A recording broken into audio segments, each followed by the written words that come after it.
What's going on, everybody? Today we're going to be talking about my EDC for both work and home. Let's check it out. What is going on, everybody? As you saw from the intro, we're going to be going over my EDC today.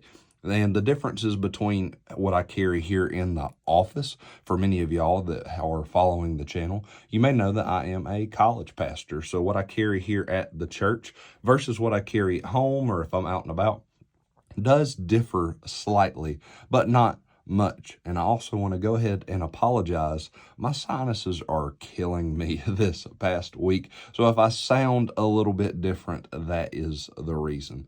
Let's get right into it. A vital part of my everyday carry, if you will, is some form of coffee. And typically it is in this Yeti mug. I'm not going to tip it all the way over because I don't want my hot coffee spilling out. But a good cup of coffee is one thing I always have with me, or a form of a container that I can put any liquid in. I have several Stanley's, Yeti cups, whatever it may be. But having some way to contain some water or hot coffee, hot tea throughout my day is something I always carry with me. The next thing, whether I'm at home or here in the office, that I do carry is some form of pen, pencil, whatever it may be. This Pilot G2 is one of my favorite pens as of recent.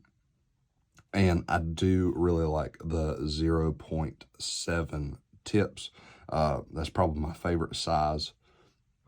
I've actually recently just picked back up writing in cursive to help with the neatness of my writing, and it's been very enjoyable with this. Another constant is my wallet, and for any of y'all in the EDC world, this is probably going to look fairly familiar to you. This is a open sea leather Houbie 2.0, and it's in their olive, and I think this is the Cuban, if I'm not mistaken, or whiskey leather duotone.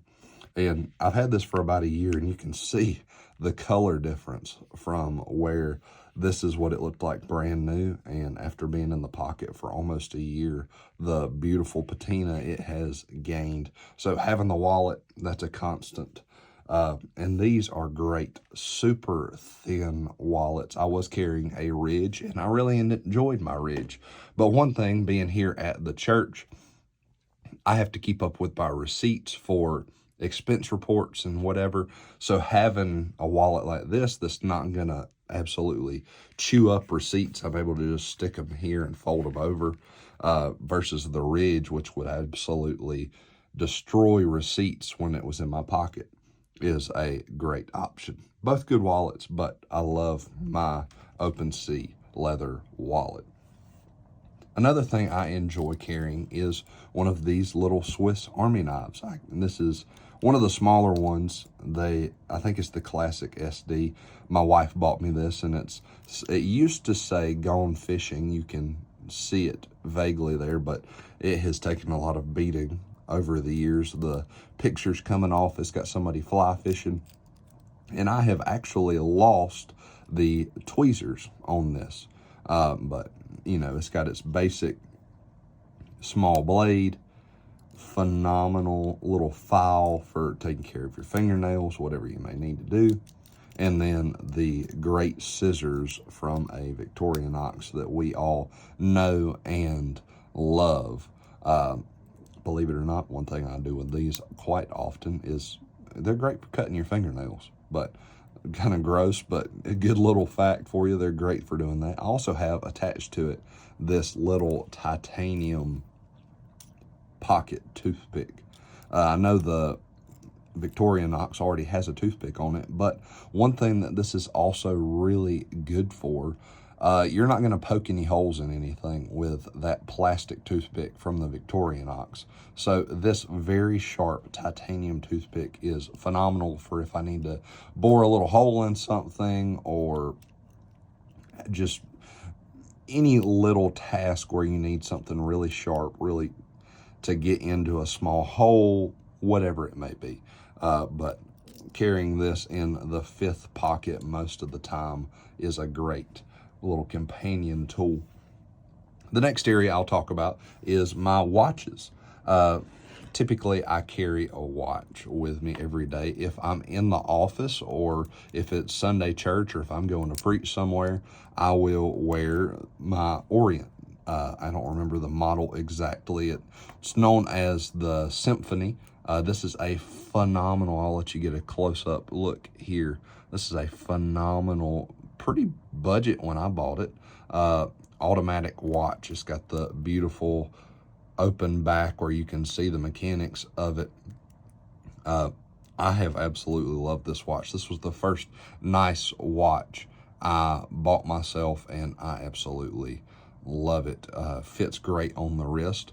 But here's the thing, if I'm home doing yard work, throwing something on the smoker, cooking, watching football around the house, don't get me wrong, I would wear this, but I don't want to mess it up. So if I'm out and about, or not in a dressier setting, if you will, I will sub out the watch. And this is the first big difference between my in-office carry and my at-home or out and about carry for this Garmin Instinct.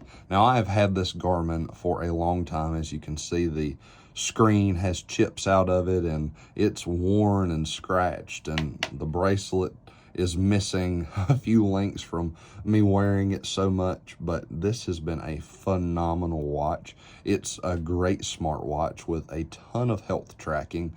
It's very G-Shock-esque, very tactical-ish looking, but it's a phenomenal watch. If you are looking for a really rugged smartwatch under $300, this is a great go-to. So oftentimes, if I'm around the house, rather than worrying about messing up my dress watch, I'll throw the Garmin Instinct on the wrist. It's also got some great features for if you're going hiking or anything like that in the backcountry where you may not have cell service. So I highly recommend a Garmin Instinct if you're looking for a good rugged smartwatch. I always have my keys with me when I'm in the office, and yes, I have a ton of them, because when I first came on staff here at the church, not only was I the college pastor, but I also worked with the facilities team. So I have a key for about everything here on the church property. Now, do these live in my pocket most of the time? No. When I get in the office, I'll set them down, do whatever I need to with them. The last item that is always in my EDC is a pocket knife. And we'll start with typical office carry. Now, any of these I will carry into the office, but 9 times out of 10, if I'm in the office, you're going to see me with my good classic Case Sod Buster Jr. This is one of my favorite knives of all time. It's very near and dear to me. My dad gave this, or my parents gave me this for a Christmas gift not too long ago, and with it being carbon steel, it has just gone beautiful with that patina that it is getting. Really sharp, really easy to restrop, resharpen. It's just a great overall blade, and if you don't have one, I would highly recommend you getting one. And that's the thing, here in the office, the biggest cutting tasks that I may have to do would be opening a box, opening, a letter, doing very simple stuff. And this is a great, not really hard use knife. If I'm at home, however, and I need to get into some more hard use, one of my go-tos is this Spyderco Native 5 lightweight in S110. This is a phenomenal knife. My wife bought this one for me, and it is constantly in my pocket. So that's really the biggest difference. Is I love my Sod Buster Jr. I love it. It's super thin in the pocket, holds a great edge, and then I love my Spyderco. But there's stuff I would definitely do with the Spyderco that I wouldn't ever want to push the Case knife with, as well as the appearance. This knife is going to sit a much bigger presence in the pocket. I mean, if you'll just look at that, the entirety of the Sod Buster would fit inside the profile of this Native 5. So it's a lot nicer to just throw in your suit jacket, throw in a pair of slacks, than having something a little more bulky. But you want to talk about a great hard use knife? This is phenomenal.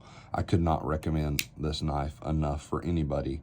And I really feel like it's a model from Spyderco that is kind of slept on. People, I think, get caught up with the Manix and the Para 3, Para 2, and not a lot of people have got on the hype train of the Native 5.